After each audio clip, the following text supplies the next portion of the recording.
Okay, biology students, I'm going to walk you through how I want you to set up and write your lab report. I'm going to share everything with you on Google Classroom, so that is where you will find all these documents that you need to find. First of all, you'll see that I shared with you this rubric of how I will grade your lab report. This is a PDF file. You can look at it. I will grade you on your question purpose, materials, procedures, data, and your conclusion. I will also ask you in class to go over your data and kind of present your findings to the class. That will be another 5 points added on to your grade there as well. You also see I shared with you the step-by-step instructions of how to write a lab report. Okay, your hypothesis, experiment, collecting data, and writing a conclusion. I give you details of what I expect of each. I also give you an example of what a table might look like. You need to have a table to present your data. I don't want things just listed out in sentence form. So here's an example. Treatment of grass, average height, centimeters of grass. You want to make sure every table has a table heading and that the units are included in that table. I believe this table that I'm showing here was made in Excel, but you can even make it in your Google Doc here. You just press table, insert table, how many columns and rows you need, and you can put your title. This would be time, okay, minutes, this would be with, carbon dioxide, without, etc. You can center your materials or your words. You can color it. Okay, you can make it real nice. You can change the size. All of that stuff you can do in Google. And here's an example that I give of a lab report. In your lab report, you need a title, your name, your lab partner's names, the date you performed the actual lab, the big headings, the purposes and hypothesis, and in the document I give you an example. Note that in this example, wherever you see these bracketed areas are just some of the lab report that I took out. Materials and methods, list your materials out, your procedure, make it detailed enough so another person could replicate it. And here's data. Here's an example of a graph. This person did note that they didn't include a table, so that's something that's missing. Here's an example of the graph they did, but you'll see something is missing is there's not a title on the graph, and there are not a the y-axis isn't labeled with the title, and the x-axis and the y-axis are not labeled with titles, which you need to have. And then I list what you need to include in the analysis and discussion with that, again, that example, and the conclusion. Some of you might need to research, maybe you want to know how carbon dioxide should impact the rate, or how increased like a wattage or voltage in a light should increase or should it increase photosynthesis rate or decrease, or so maybe you want to research a little bit, do some outside, using some outside sources. Just make sure whatever resources or sources that you use to get information that you need to cite those references there. Remember, you need to refer to them into your writing. So you could say, according to PubMed, in this article, they said this, okay?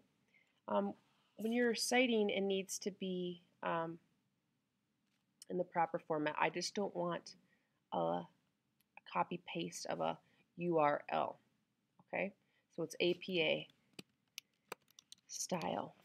And go ahead and Google that. There are some really awesome resources. I'll even just look up one here. APA citation. You can, Purdue OWL, I've used that one before, Purdue OWL. And essentially, they give you some examples, APA guidelines of how to do citations, how it should look, okay? Here's some examples right down here.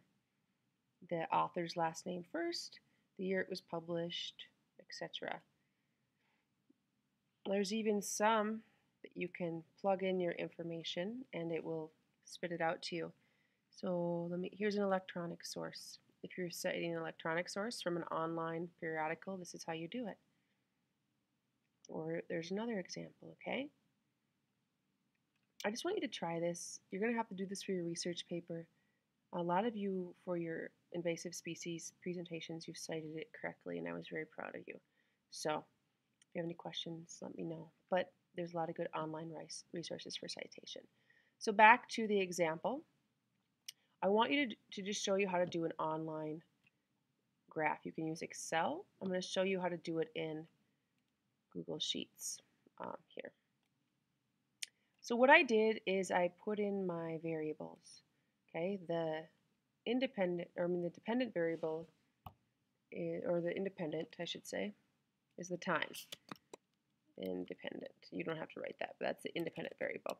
That's how often I check to see how many leaf discs were floating. So I put 1 minute, 2 minute, 3 minute, 4 minute, 5, etc. And then the variable I said is 1 with carbon dioxide. That was the beaker that had the sodium bicarbonate and the beaker that didn't have the carbon dioxide. Then I put those headings up there. And then I put in my data. This is just my made up data, okay? Yours is going to look different. Once you get all that information put into your spreadsheet, you just highlight all of it and you press, it's a little larger here, press chart, insert chart. Okay, and you'll get some, they'll give you some, do you want a bar chart? Do you want a line chart or a pie chart? Well, I think in this case, a bar or a line chart will work. Let's just choose a line. Okay. Notice then you have a graph, and it does put the x-axis right away, time in minutes. Okay. And then it gives you a nice key. This is the one with carbon dioxide. This is the one without. The only thing I would suggest changing in this one is the title, make it more specific. And then you can notice we are missing this axis title. To put in any axes titles that you are missing, you just go see this down arrow right here. If you click on the chart, you should get that down arrow. You click on it, click Advanced Edit. And you'll get this information. You can change the colors of your legend, the positioning of it. This is where you can change your title. Scroll down, axes. We already have our horizontal axes, time in minutes. If you wanted to bold that or make it a different size or color, you could. Click left vertical, and what do we want to put? The remind yourselves what was on the y-axis, the amount of leaf spinach, leaf discs floating. Okay, so update. Boom. Okay, make sure it is how you like it. You can actually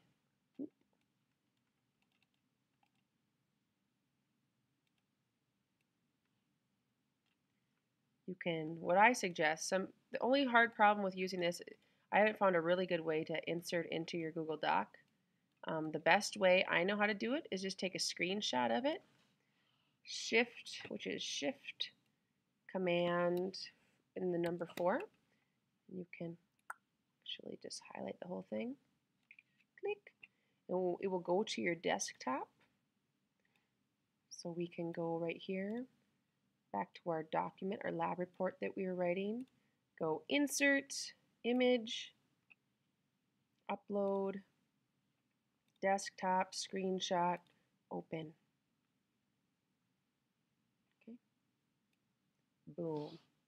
Okay. Mine didn't have, I forgot to put a title, so that it does not look very nice. You can center it, make it as big or small as you want.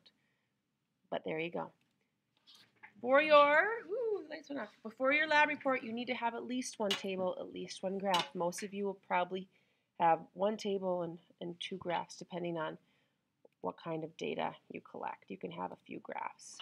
Whatever is best.